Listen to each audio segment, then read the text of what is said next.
Xo'p, hammaga assalomu alaykum. Demak, bugun 9-kun savollari yechimlari bilan tanishib chiqamiz. Birinchi savolimizda aytyapti.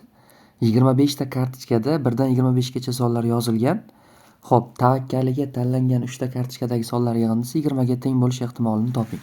O'zi umumiy ehtimollik bizda S 25 dan 3 bo'ladi. Bu umumiy ehtimollik birinchi sodda bo'lgani uchun hisoblab olamiz.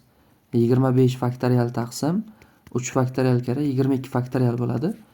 Xo'p, buni 22 faktorial bilan 25 faktorialni qisqartirsam 23, 24, 25 taqsim 6 bo'ladi. Xo'p, 6 bilan 24 4 ga qisqaradigan bo'lsa, shunda 2300 bo'lib qolar ekan. Ya'ni jami umumiy ehtimoliy 2300. Endi tavakkaliga 3 ta kartochka tanlandi degani uchun o'sha tanlangan kartochkadagi sonlarni A, B, S deb qarasam, shunda A qo'shuv B qo'shuv S 20 ga teng bo'ladi.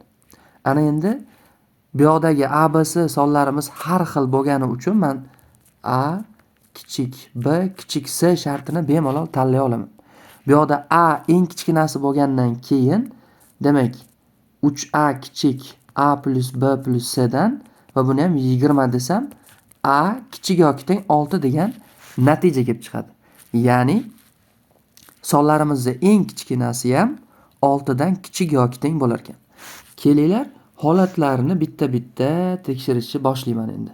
Holatlarini bitta-bitta tekshirishni boshlayman.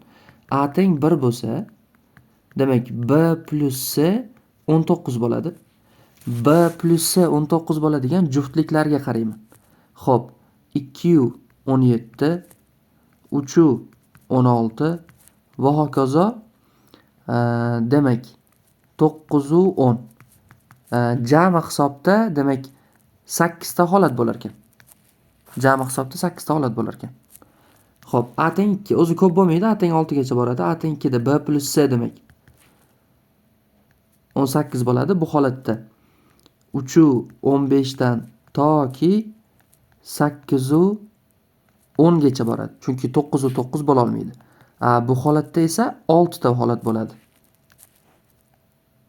Sanaydigan bo'lsam. Xo'p, A teng 3 ta. B plus S barobar bo'ladi. A teng 3 bo'ladigan bo'lsa 17 ga. Bu holatda demak 4 13 dan boshlab toki xo'p 8 9 gacha boradi.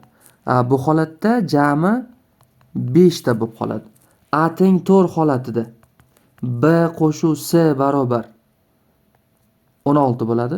Bu holatda demak 5 11 dan toki 7 9 gacha boradi.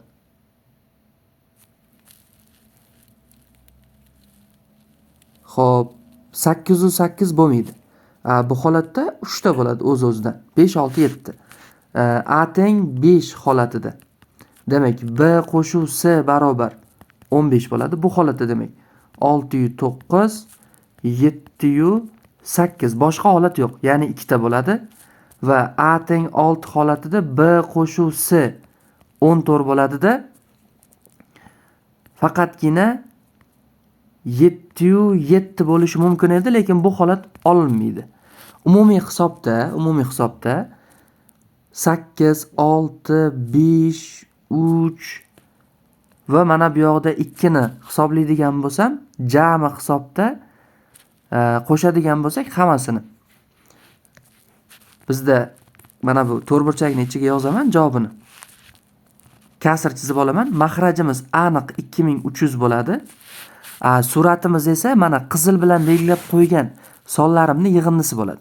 8 qo'shuv 6 qo'shuv 5 qo'shuv 3 qo'shuv 2.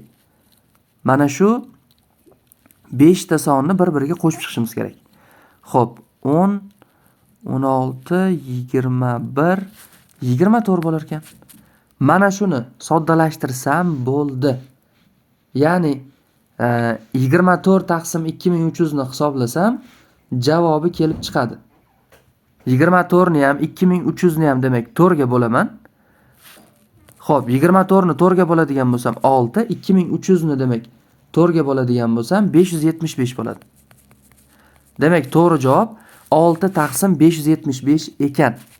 Birinchi masalamizni javobi. Ana endi ikkinchi masalamizga o'tamiz. Ikkinchi masalamiz ham unaqa qiyin masala emas. Demak, BS masofani biz birinchi topib olsak bo'ladi. Mana bu nuqtani D nuqta desam, uchburchak BSD uchun qarasam, uchburchak BSD uchun qarasam, BD ya'ni gipotenuza bizda 10 ga teng, CD masofamiz 6 ga teng.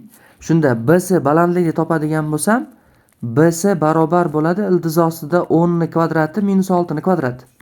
Ya'ni 8 chiqib qoladi. Ana endi BS masofamiz bizda 8 ga teng bo'ldi. Xo'p, uchburchak ABD ga qaraylik. Uchburchak ABD ga qaraylik. Uchburchak ABD ga qarasam, Y nuqta BD tomonining o'rtasi.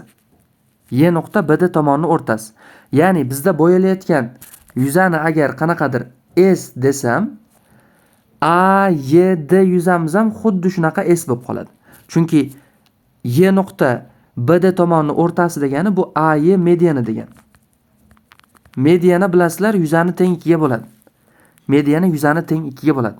Ya'ni uchburchak ABD ning yuzasi 2S teng bo'ladi. AD ko'paytirilgan BS taqsim 2. Ya'ni ixtiyoriy uchburchagining yuzasini topmoqchi bo'lsak, tomon va shu tomonga tushgan balandlik ko'paytmasini yarmiga teng. Ya'ni bu yoqda tomoni bizda 4 bo'lyapti, balandlik tashqariga tushyapti. Ya'ni BS balandlik 4 ko'paytiruv 8 taqsim 2. Hisoblasam 16 bo'ladi. 2S barobar 16 bo'lsa, S ni topadigan bo'lsam, javobi 8 chiqadi. S ni javobi demak 8 chiqar ekan.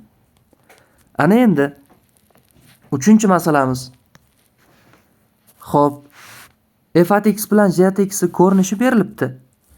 F at x plus 1 degani x ga shunchaki x plus 1 qo'yamiz degan. Yozaman.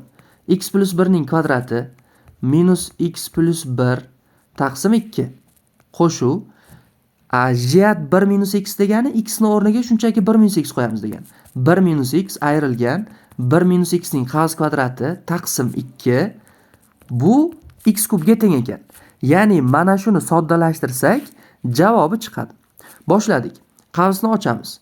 X kvadrat qo'shuv 2x qo'shuv 1 minus x minus 1.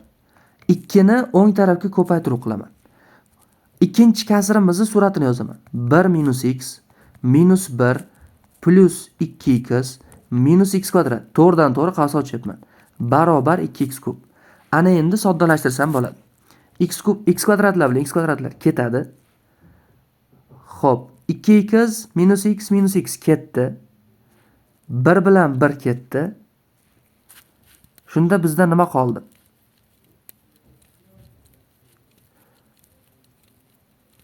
Xo'p, birlari hammasi ketar ekan.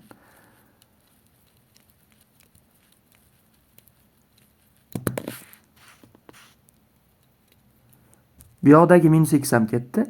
Chap tarafimizda 2x qolyapti, o'ng tarafimizda esa 2x kub qolyapti.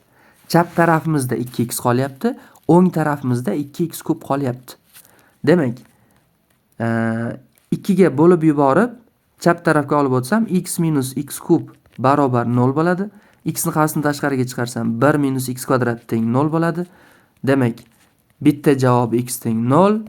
Ikkinchi javobini topishimiz uchun 1 minus x kvadratni 0 qilamiz. Bundan x barobar plus minus 1 degan javob chiqadi. Jami 3 ta yechim bor ekan. Bitta javob 0 bo'lar ekan. Ikkinchi va uchinchi javoblarimiz plus minus 1 bo'lar ekan.